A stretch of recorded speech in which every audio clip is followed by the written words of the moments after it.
Hello everybody, you are welcome to part 4.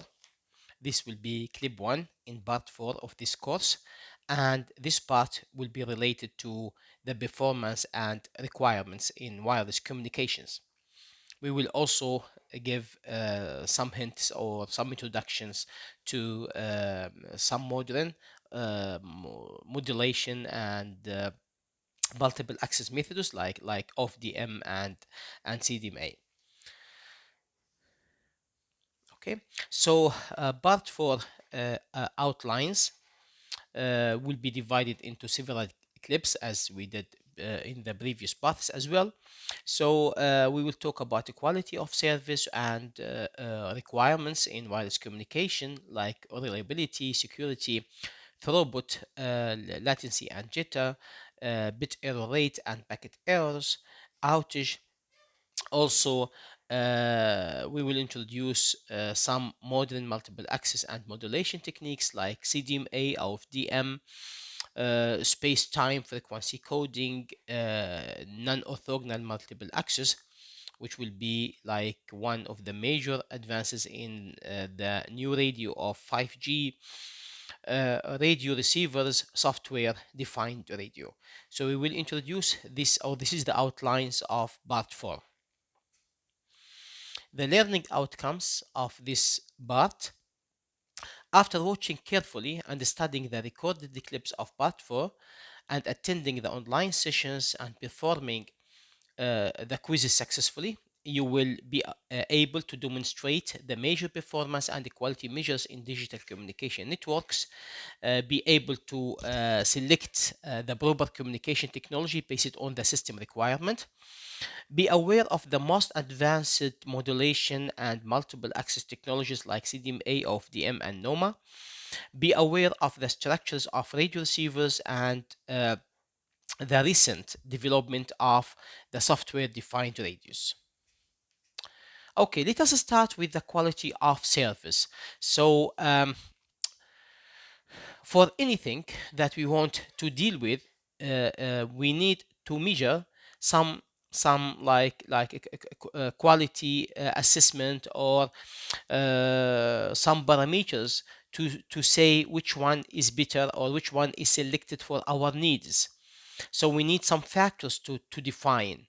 Even if you want to buy, for example, a washing machine, so you need to know some parameters in order to differentiate or to prefer one over the other.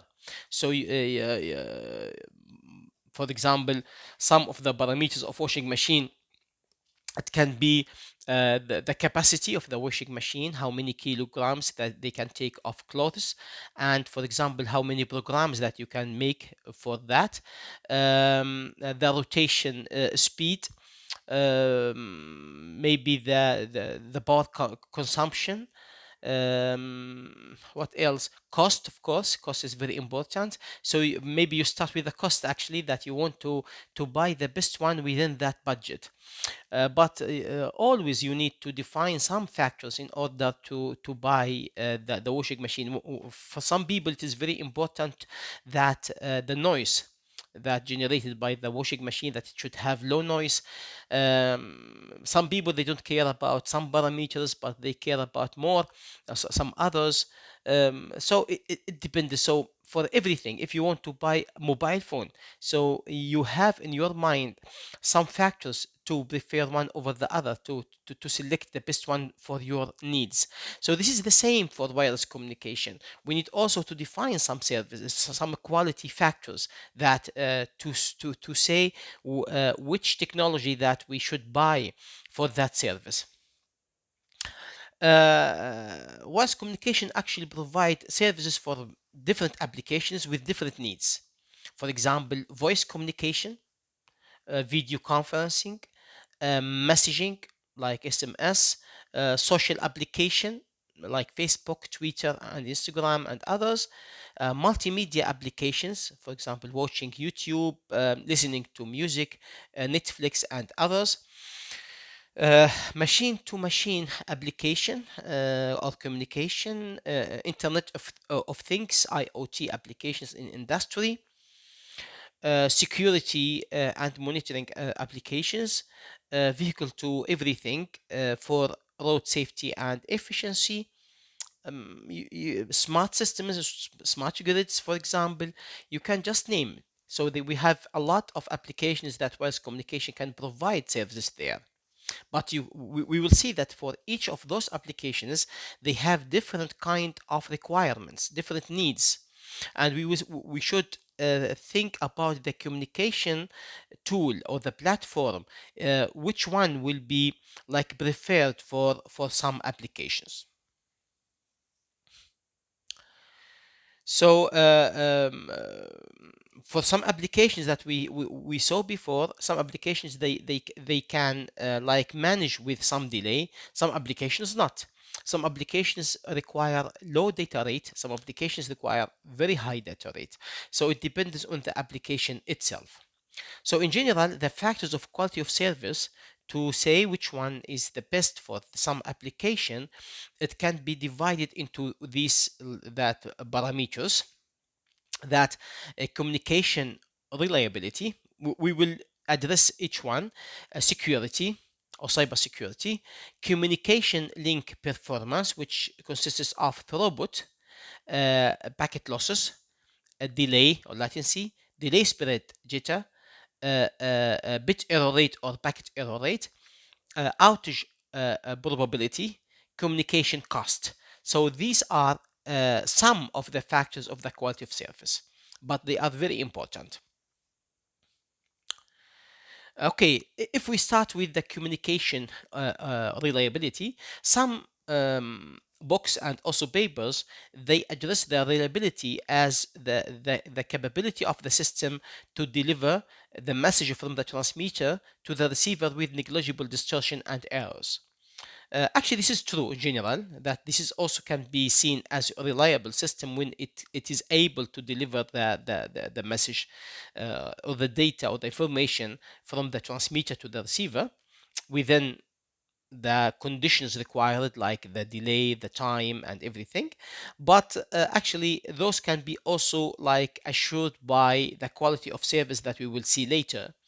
So, in my opinion, that reliable communication is the ability to achieve at least the minimum communication requirement, even in abnormal situations. For example, like earthquake, disaster, and wars. This is called reliable communication. It is like more specific definition for reliability, that this system should work even in abnormal situation. I give you example.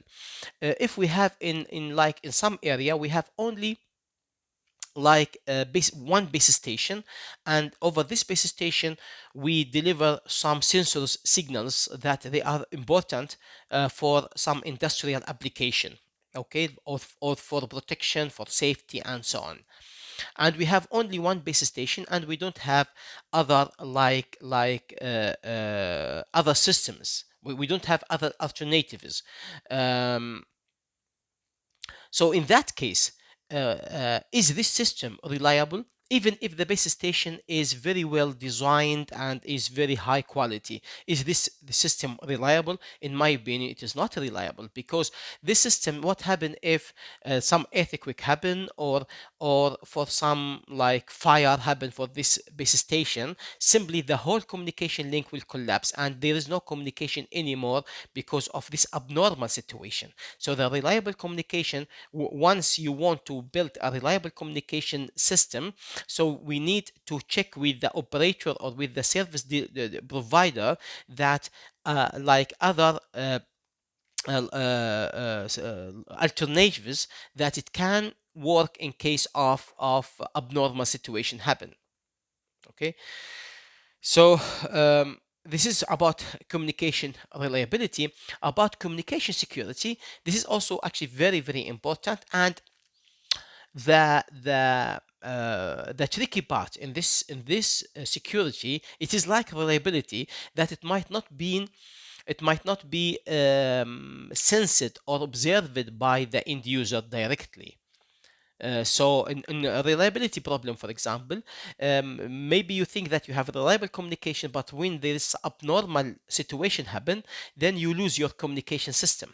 So in that case, you will feel that you was connected to an unreliable system.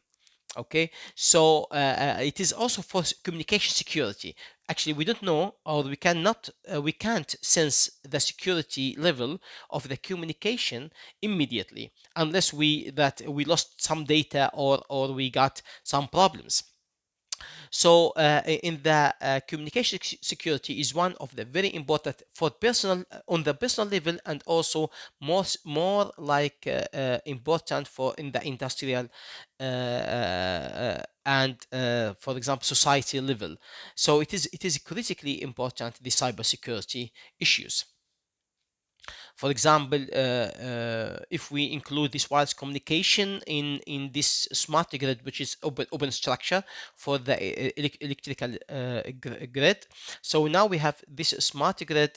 So if some signal, critical signal that it can control, for example, the the usability or the continuity of certain part of that grid, we have what is known as circuit breakers inside those electrical grid in the distribution part. So sometimes that because of fault, we send some message to make this circuit breaker to switch off some parts of the network. So if someone could access or hack to the network, and then they start to send such kind of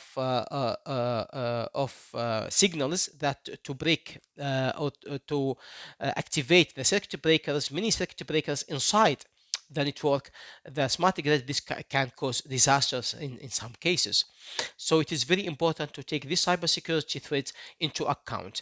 So we have three major cybersecurity threats, as like denial of service attacks. So denial of service attacks, that it happen when the intruder floats the network with the messages affecting the availability of the network resources.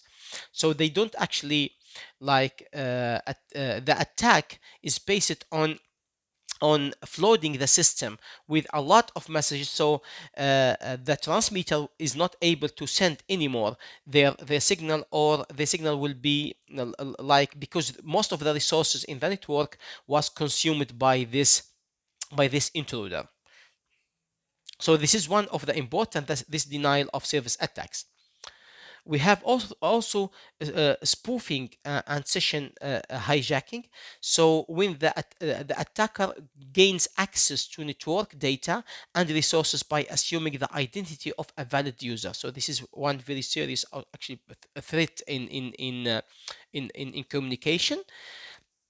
Uh, and also we have this eavesdropping, where the unauthorized third parties intercepts the data being transmitted over the secure network. They can steal the some critical data, or sometimes they can manipulate this data.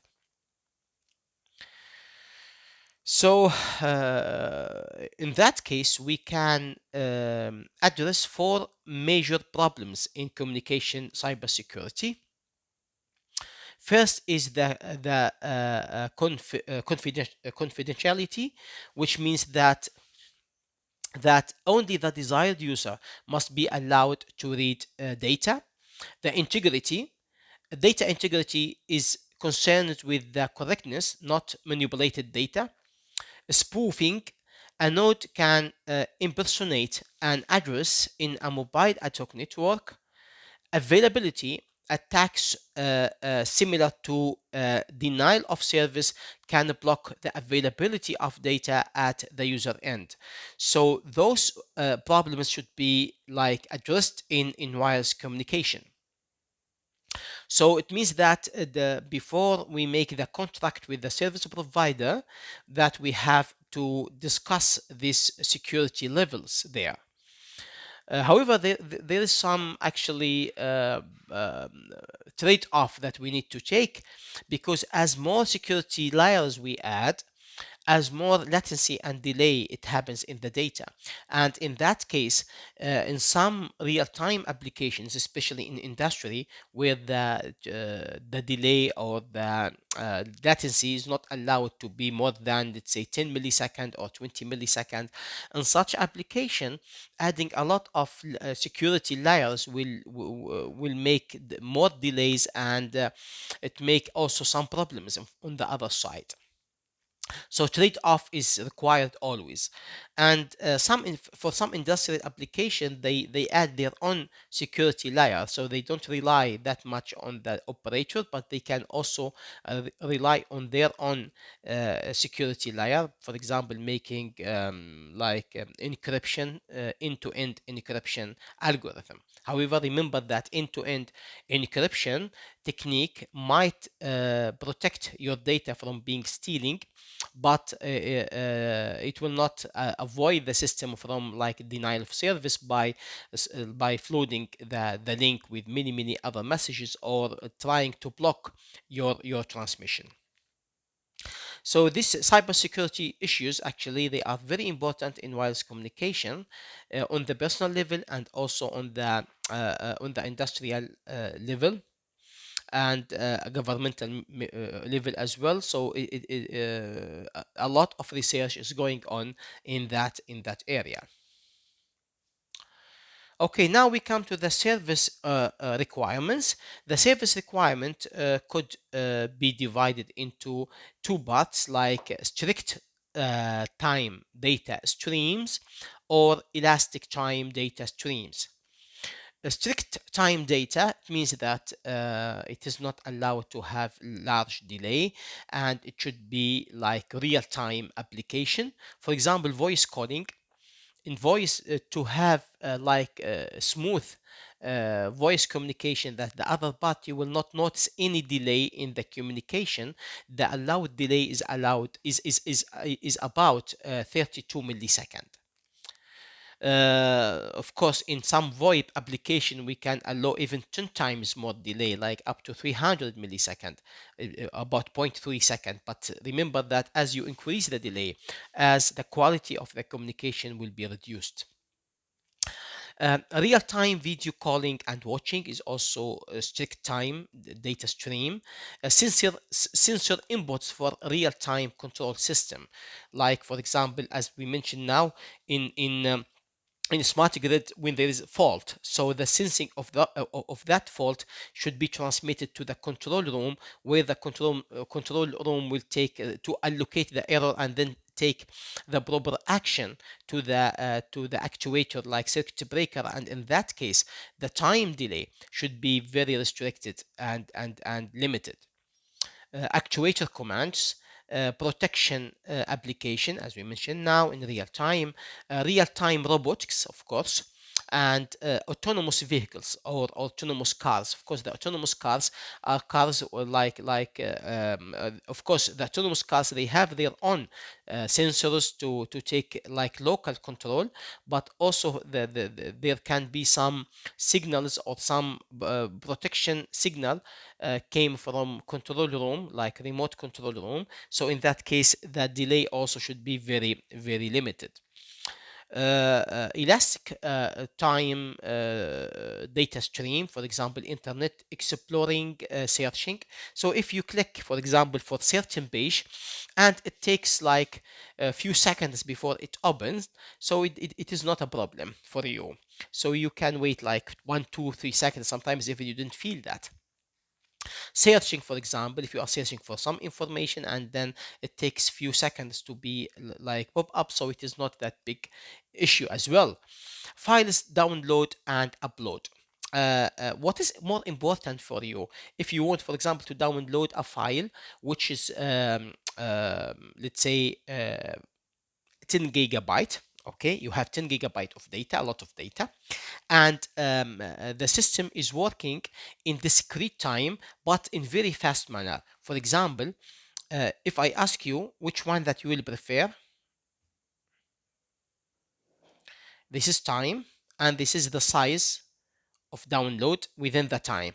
Okay, so now this system is 0, doesn't download anything, let's say for 2 seconds. After that, they download a lot of data, but then it goes down again. Okay, so it takes this time maybe 2 seconds, and this takes 4 now second. Okay, and it becomes off, doesn't work at all, let's say for 3 seconds, and then again start to download very fast. Okay, it takes, let's say, 3 seconds in download. So it is 4 and 3 is now is 7, and 7 and 3 is 10 seconds, and maybe it takes some time, and then the total was taken, let's say, 20 seconds. Okay, but it was discrete, so there is a lot of delay between those spikes. Okay, but it takes, let's say, it takes 20 seconds to download. Now we have another system or another communication. It is not allowed, it is not allowing any delay, so it directly start to download like this, without any discontinuity, without any delay, but the size was very small, so it takes, let's say, 1 hour. Which one you would prefer? Of course, the first one. I don't care how they will download the file, as far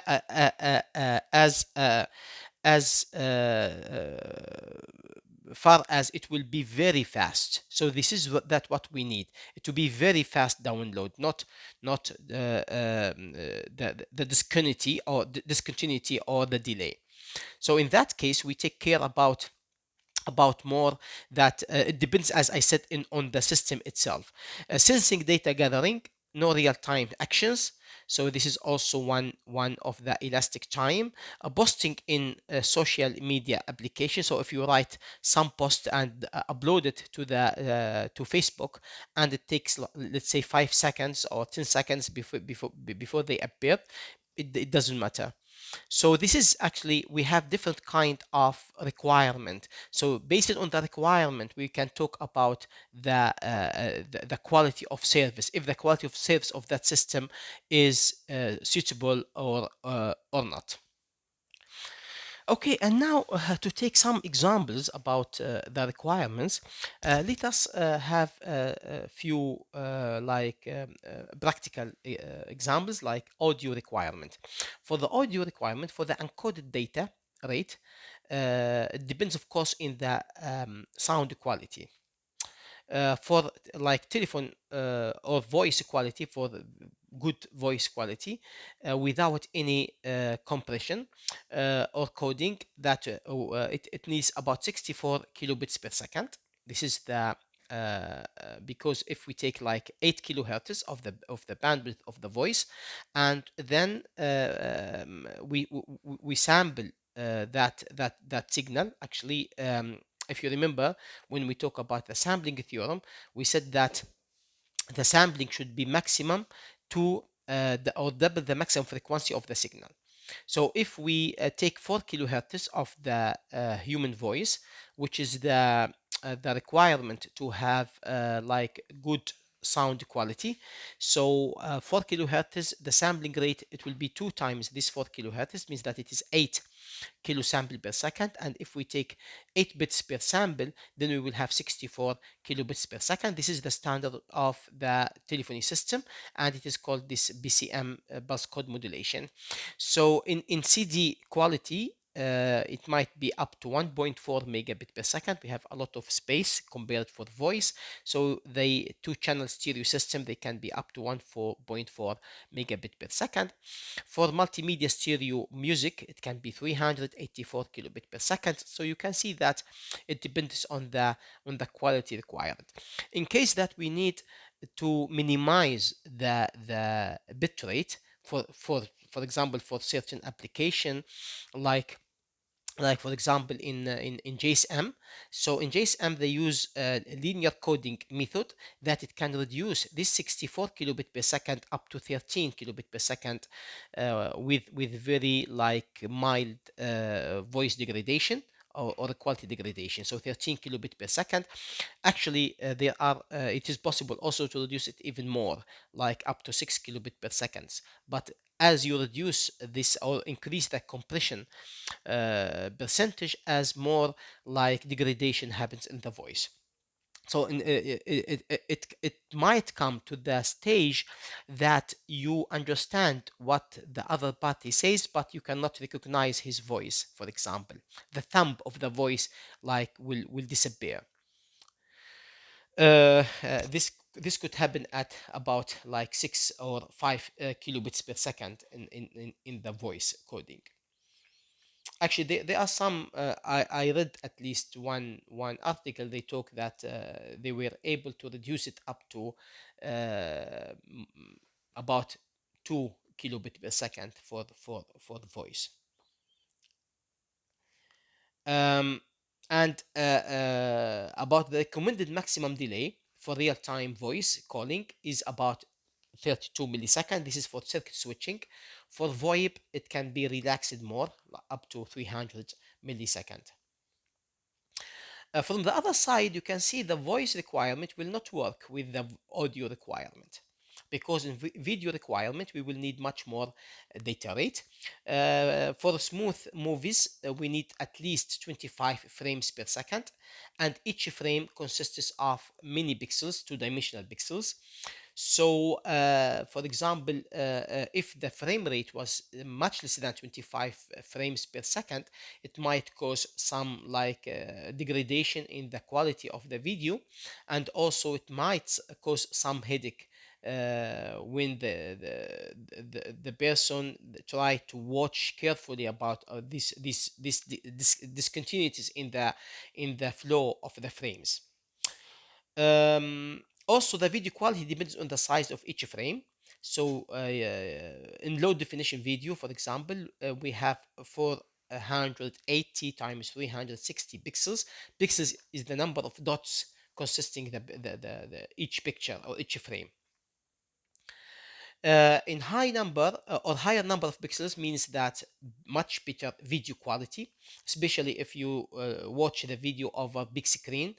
So with this 480 can be really low quality, but then you can go to the 4K quality, which means that it is 3840 times 2160 pixels per frame, or even higher with 8K like resolution.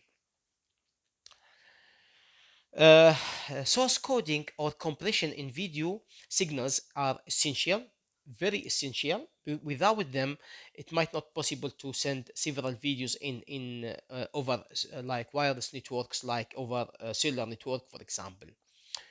Let us take example. If you want to send 4K video or movie with 60 frames per second, let us see what is the requirement data rate without any coding.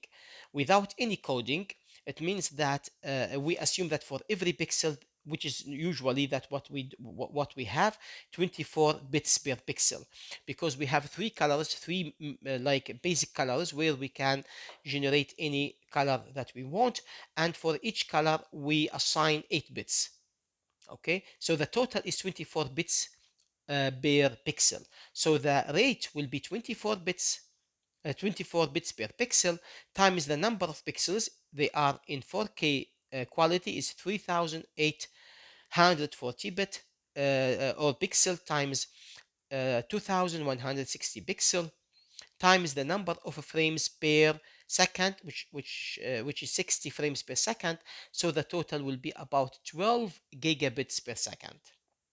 So we know that in 5G network, it can support up to like 10 gigabit per second for the whole sector. It means that only one video will be enough to block the whole data in that 5G network if we don't use any kind of coding. However, because of using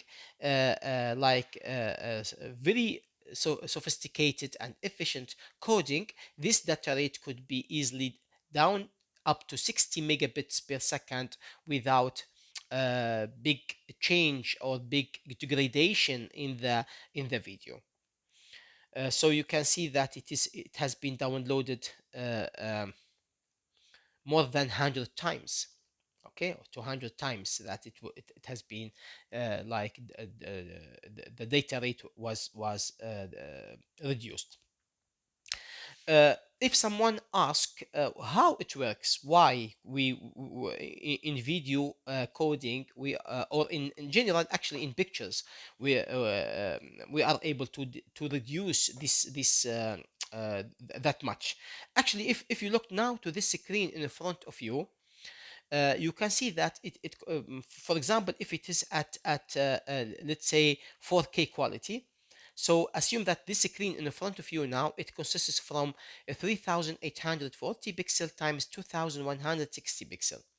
But you can see about 90% of this image or this picture in front of you is white. Okay, so in that sense, why I should send every white pixel by itself, like pixel by pixel? I can, in that case, I can one method that I can like allocate, instead of 24 bits for each one, I can allocate much lower bits for those which are like in the same, or mostly repeated in this in this image or in this video. So in that case, instead of allocating 24 bits for each white pixel, I can allocate, let's say, 3 bits, for example. And after that, for the black, we can also allocate some other much lower than the 24 bits code for those. And actually, sometimes we have even higher kind of coding. I can say for the whole line, that for the whole line, or like block by block. For example, if I take this block of data, okay, and in this block I can allocate only a few bits, and I tell the receiver that these few bits are repeated, let's say, 1,000 times.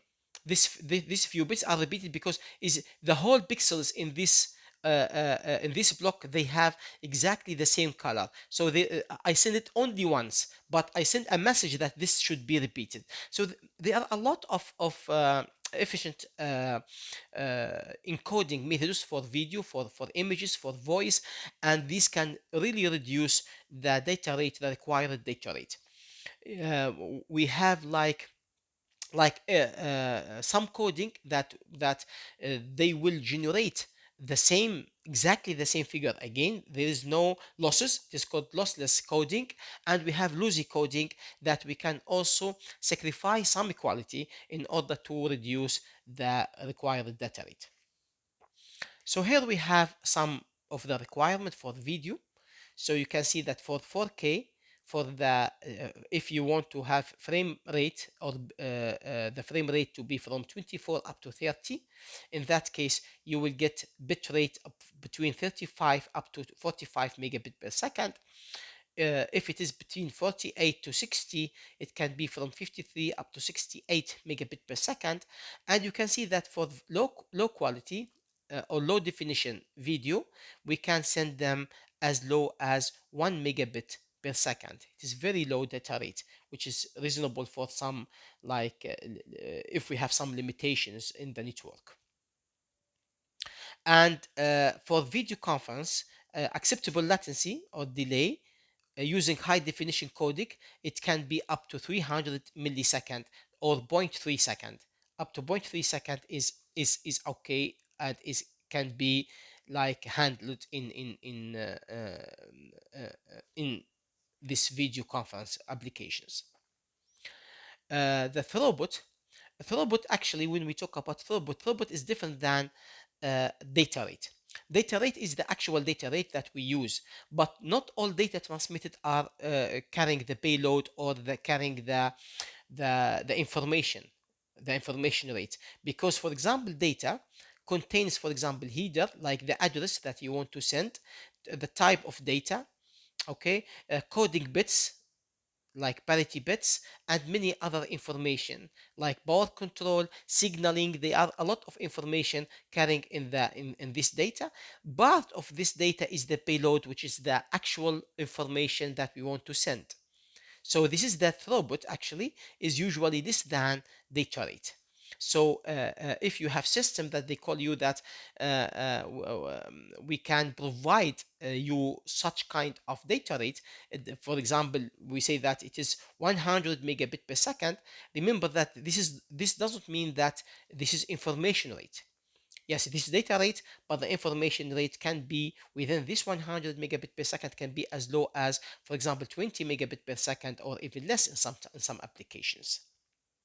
Okay, and also remember when you have like a contract or something with operator, with cellular operator, usually they talk about big data rate. Big data rate. Actually, big data rate, there is no guarantee that you will get it at all. This is this is very important. So in when you make the contract, if you read the contract of with the mobile network, they tell you that this is the peak data rate. So if you tell them, give me percentage, that like what is the percentage of time that I will get this peak data rate, they will not give such kind of figures. That they cannot say that you will get this 10% even of time.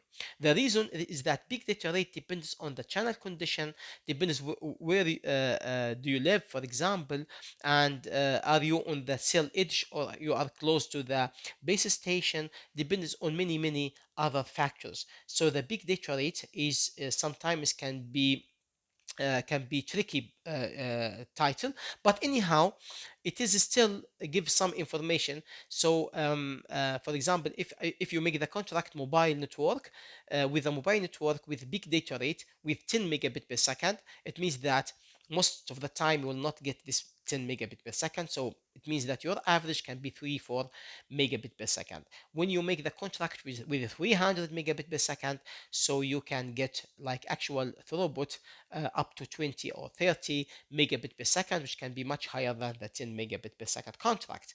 But still, in both sides, those are big data rates. Delay or latency. Delay is very also important as a quality of service parameter. It is very important. So it means that once you transmit your data, how much it will take time until it reach to the destination. So the delay reason, it can be MAC delay, for example, because of the multiple access protocol, like in carrier sense multiple access that we with collision avoidance that we described before.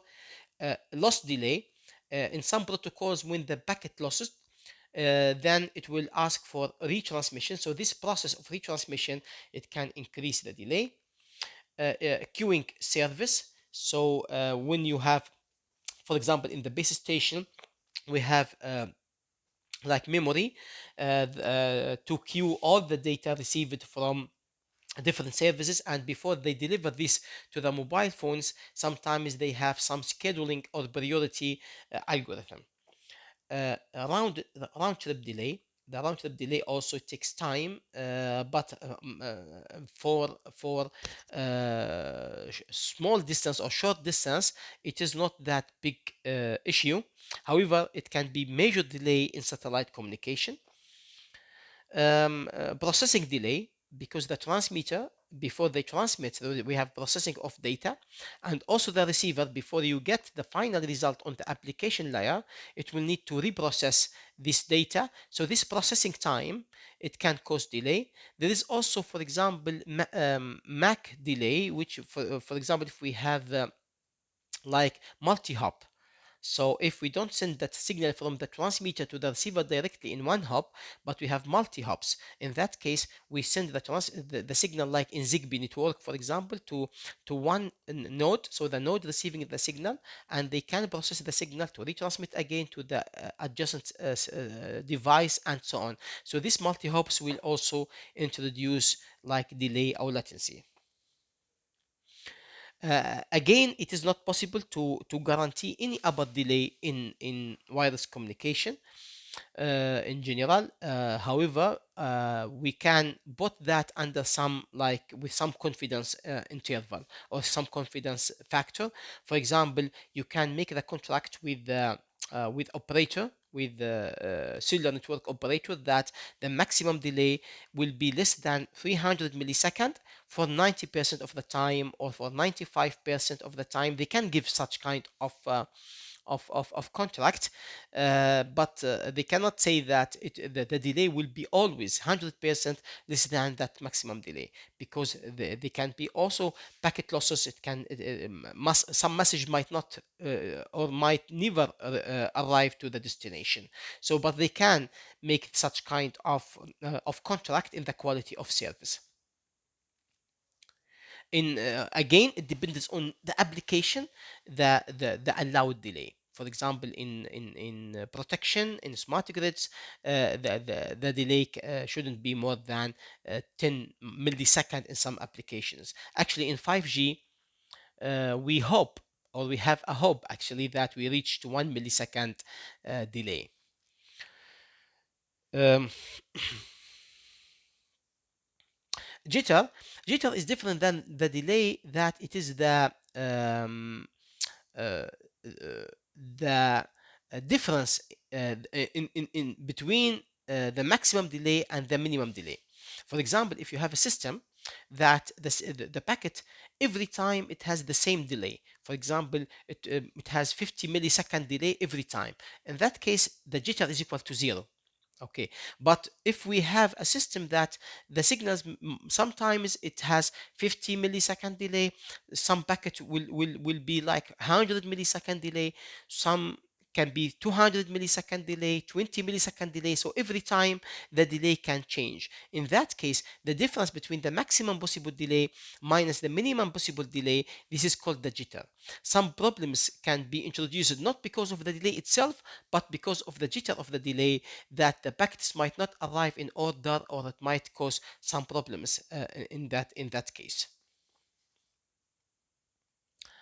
Okay, the bit error rate is, we mentioned about it before, and this is one of the important parameters in wireless communication. So some systems we allow higher packet error, and some systems it very restrict about the packet error. For example, for real-time application that connected to the sensors of human, like listening or watching, actually we might allow some higher packet error.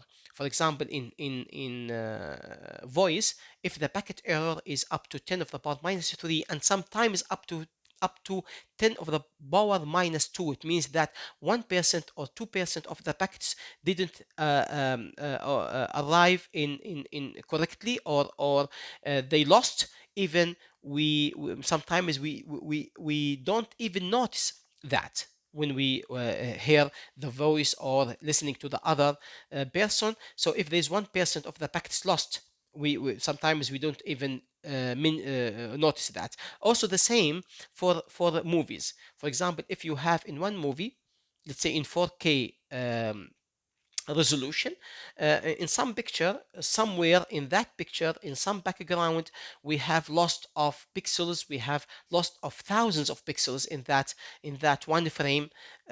Even sometimes we will not notice that. So in some applications we can be relaxed with more, with higher bit error rate or packet error rate. In some other applications it's not allowed at all. For example, in bank transactions, in signaling, usually that for example, if you want to call a person with certain number, it is not allowed that when you push like number 5 it will goes like number 7, because simply this means that you will call different number. So in that case, every bit or every like packet is very very important to be arrived like in successfully or in correct manner. So in that case, the packet error rate should be less than 10 of the power minus 6, or should be less than 10 of the power minus 7. It means that we allow only one packet in error per 10 million or per 100 million packets. So it depends actually on the application. If you send control signal that you want to switch off a certain actuator, or switch it off, or send to the actuator to for example, base it on a fire sensor, that to actuator to make this distinguish, like a program or paradigm in that in that critical hole, for example. So you don't want that you send a certain message to the actuator and it will be arrived incorrectly, so they will take different action than the required by the control room. Or in an autonomous car, you don't want to, that you send a message to stop the car and the message receive it as speed up the car. So such kind of applications, to be received correctly is essential. It's very, very important. So again, depends on the application. So the packet error actually is different than the bit error, because the packet error, it means that the packet received an error even after the forward error correction. So actually we have four situations. The first situation, that the received packet is free of any error, then we have correct packet. The second situation, that the received packets has some bit error, but because we use forward error correction to detect and correct error or some interleaving algorithm, then finally the received packet was correctly received. Then that's great. The third situation, that the received packet has some bit error that could be detected. So we detect that there is error, but the decoder was not able to correct them because it is beyond the capability to correct that number of bits. As we said in the coding technique, that it is able to correct certain number of bits per packet. So in that case, we have erroneous packet. So we know that the packet is in error. We was not able to correct it, but we know that it is in error. What we can do in that case depends again on the application. In some applications, as I said that about, like voice communication or video communication, simply ignore that packet. Simply ignore that packet. Or the packet comes from sensor, for example, that we are measuring temperature, so this packet was received not correctly, so ignore it and wait for the next packet, because the next packet is coming. So usually the packets which is time stamped, so it depends on the certain time. If it was received in error, sometimes it is not useful to wait for other one, because that one was just, we ignore it. We ignore it. Or there are also some techniques to predict it, or to estimate, or to use some kind of curve fitting to find what was the lost packet. But anyhow, we know that this packet was received in error, so we can ask also for retransmission. So some application that when the packet received an error, so we can ask for retransmission. If you send a certain number over your mobile phone, and when you send the number, so the number received incorrectly, or the packet received incorrectly to the like control, to the core network, or to the control system there. So in that case, this number is very important to be known. Then they will ask you to, or ask the transmitter to retransmit that number. So it depends on the application. For the received packet has some bit errors that cannot be detected nor corrected. So we have the errors happen in the packet, but the new packet was valid packet, as we talked in the coding part, in the when we talk about coding and error correction techniques. We said that some configuration or some pattern of errors will generate another valid packet, so it will not be possible to detect that this packet was in error. So in that case, the system will consider that it is correct packet, and then we got undetected errors packet. This may cause problems sometimes. Of course, in some smart systems, that we feel that this packet, even it is correct, the packet is correct, but it is not, or it seems not like logic. In that case, the smart system might ask for retransmission to check that if the packet was correct or not. But in generally, this may cause problems in that case. What are the reasons for packet losses? we have some reasons like noise, and noise can be mitigated by channel coding to correct the errors. Congestion, like packet congestion in that case, or collision. So in that case, it can be mitigated by better resources allocation. We have deep fading or destructive fading. This can be mitigated by diversity. We have impulsive noise. When we have just impulsive noise, then this could be mitigated by interleaving. Actually, we studied all these except the resources allocation. This is coming in the next paths. And buffer overflow, so we can increase, this is the memory in the, for example, in the data concentrator. So we can increase the buffer size, and also better resources allocations. And hardware errors, it can cause also packet losses, and then we can reduce them by using robust devices. The outage. The outage, the system, the communication system, this is one of the quality of service. We call them in outage when the system is not able to reach to the transmitter is not able to reach to the receiver. And this can be like temporary problem. The outage is usually temporary problem. So this is the reason that we talk about the probability of outage. So that we have some systems, they have higher probability of outage or lower probability of outage. So the outage can be due to the multipath, as we mentioned. So it can be also due to the shadowing. Okay, it depends on the carrier frequency. For example, it is known that at millimeter waves, where we talk about like more than 30 or 40 gigahertz. So because the nature of the propagation, it will have higher outage than lower frequency range, like 3 gigahertz or 4 gigahertz systems. So the outage is one of the problems in communication systems. And mathematically we can express the outage probability as the probability when the signal to interference and noise ratio is less than some minimum requirement. This minimum requirement is that signal to noise ratio which achieves the acceptable bit error rate or packet error rate. If the signal to noise ratio is less than this value, then we have this probability of outage. This is the way that how mathematically is expressed.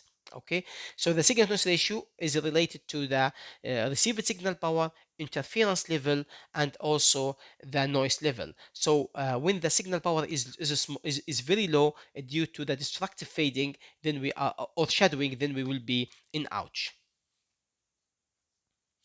Okay, the second clip that we are, the next one, we will talk about some modern modulation and multiple access techniques. However, the main message of this clip that we should know about the quality of service parameters, that they are very important in wireless communication in order to select the proper communication technology to the required application.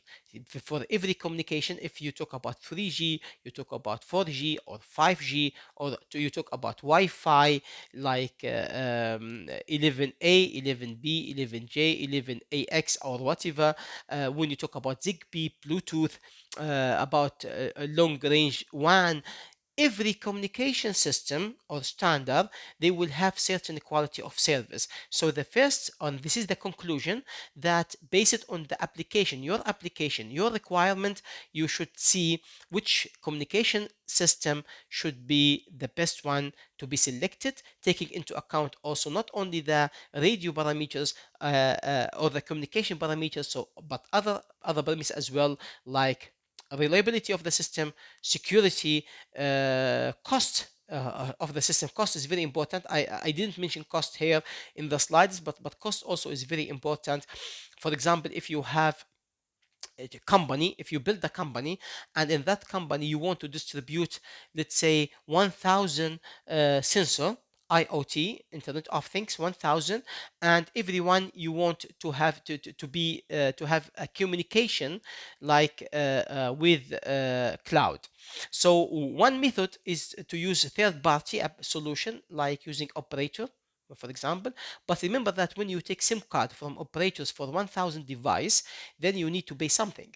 Even if you get very good deal, like the company or the operator give you the SIM card for €5 per month, for example. But remember that you have 1000 means that this communication platform will cost you €5000 per month. So there, you might think about other solutions, maybe your own solution, like long range one, that you can handle it yourself. For example, if the quality of service fitting your requirement. So this is actually very important, and we are going to talk more and more about such issues during this course. Thank you very much, and see you in the next clip.